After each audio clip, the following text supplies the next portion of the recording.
Hello everybody and welcome back to the Bourbon Bar. I'm Holden and today I am bringing you a long-awaited video of the sought-after 2022 Parker's Heritage Collection Double Barreled Blend. Now, for those of you who don't know, Parker's Heritage is a special limited release that comes out of Heaven Hill every year. They like to do some kind of more experimental things and some kind of wacky things.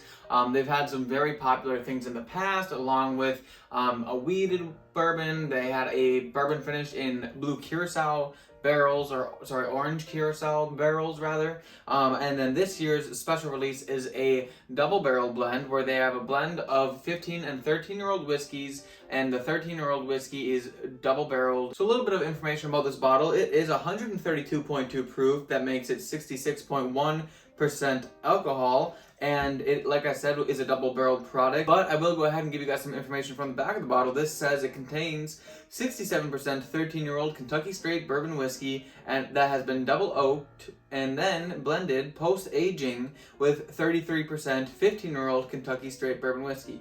The 13-year-old bourbon was aged on the 5th through 7th floor of Rickhouse Q, and then rebarreled in a New American white oak barrels with a level 3 char for 4 weeks. It was then later blended with the 15-year-old bourbon aged on the 2nd and 5th floors of Rickhouse 2. Double barreling the 13-year-old bourbon helps bring out even more oak and spice from the barrel, while later blending with the older bourbon, it helps create a unique, bold, and balanced flavor profile. So overall, it sounds very good. It sounds like something I would buy. Now, the MSRP of this bottle, I think, is around the $170 mark. I got it for exactly $170. Spoiler alert, this is really great stuff if you guys aren't aware. But let's go ahead and pour it in the Glen. It has been opened, so it did get past the neck pour and had some chance to breathe. So we're going to pour it in the Glen here.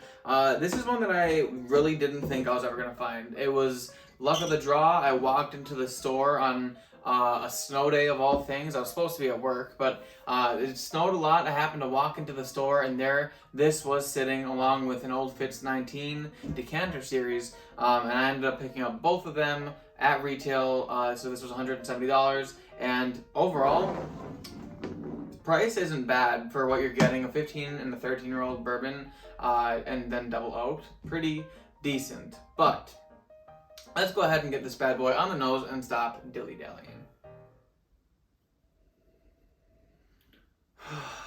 Wow. It's just, there's something about it. It's literally, oof. It's just, you smell it and you initially know that there's something in here that is better than other whiskeys. It's so sweet. There's a lot of oak on this. A little bit of chocolate and spice. I'm also getting a little bit of like a red fruity note in it as well. The red fruit is in particularly, I would say, a Luxardo cherry. Like, it is a red fruitiness, but it's this very dark, sweet red fruit, and the Luxardo cherry is exactly that. The spice note on here is definitely going to be a cinnamon coming through, along with some oak spice, which is really nice.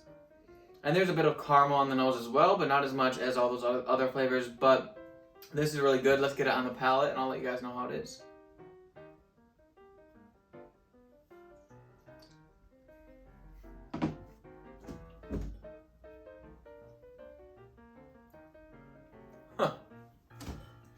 Okay.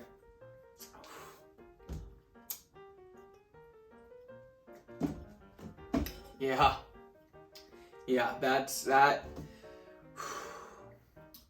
is really, really, really good.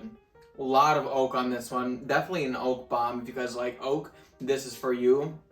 But up front, it's got this like that nice cherry sweetness I was getting on the nose, comes through on the front of the palate, but then washes down the back with this rich oak presence and chocolate and spice as well. That 132 proof is finishing warm and long all the way down the esophagus. It's really bringing the heat, but not in a astringent way. The age is showing through well on this. I'm getting a bit of like a sweet tobacco note in the back end of the palate here as well. Overall, that palate was amazing. The mouthfeel, it was viscous and rich.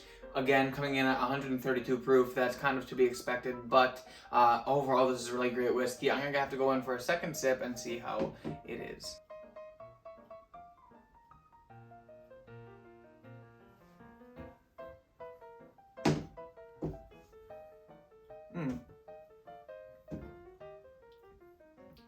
Okay, so one thing I noticed on the front of the palate there that time is that I actually get like a little bit of a raspberry note on the palate along with the cherry note. It's almost more of a raspberry note than the cherry. Cherry on the nose, but raspberry on the front of the palate. But then on the back of the palate, I wouldn't say it's a stringent oak, but it is definitely does have a drying aspect to it, just slightly on the palate. But overall, it's very nice. I want to say on the finish, actually, there's a little bit of like a stone fruit in there as well. Not super fruity, but definitely a stone fruit in there. Overall, this is really good. Back on the nose, I am getting that sweet tobacco that I got in the finish. I am getting that actually on the nose. It's kind of a harder note for me to pick out because I don't drink a whole lot of hyper-allocated high-age whiskey, although I never used to, but I have been getting some more recently and picking out that nose more often. But that being said, before I go into the grading portion of this video, if you guys are interested in seeing another video where I'm comparing this to an Elijah Craig barrel proof and a Elijah Craig toasted barrel, because those are two Heaven Hill products kind of in the same category, high proof, high age statement, and double barreled, and I'm actually going to go ahead and blend them together and see if I can kind of create something similar to this Parker's Heritage. If you guys are interested in seeing that, I have that on my Patreon. The link is down in the description. You can either be a $2 or a $5 tier member. That'll give you all access to exclusive content like the video that I just explained to you guys, along with the first chance to buy any kind of merch and Glencairns, like the official Bourbon Bar Glencairn. And then in the future, I will be doing some barrel picks, and you'll be able to get them through Patreon. So guys, please help support me by checking out my Patreon. That would help me out a lot. But if you guys can't afford to support me on Patreon, what you can do is hit the like button and subscribe to the channel, because that always helps, of course. And leave a comment on this video if you guys really like Heaven Hill's products and if you've got your hands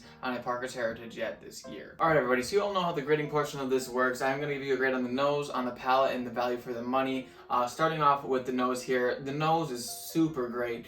Decadent, sweet, very dark and oaky, along with some chocolate. It's obviously very good. The nose I did give a 9.6. Then we move on to the palate. Now the palate, almost just as good as the nose. The only thing kind of docking it is very oaky, so you do have to have an oak forward preference when you're drinking whiskey. I personally do, so I thought it was great, but some of you out there may not like that much oak.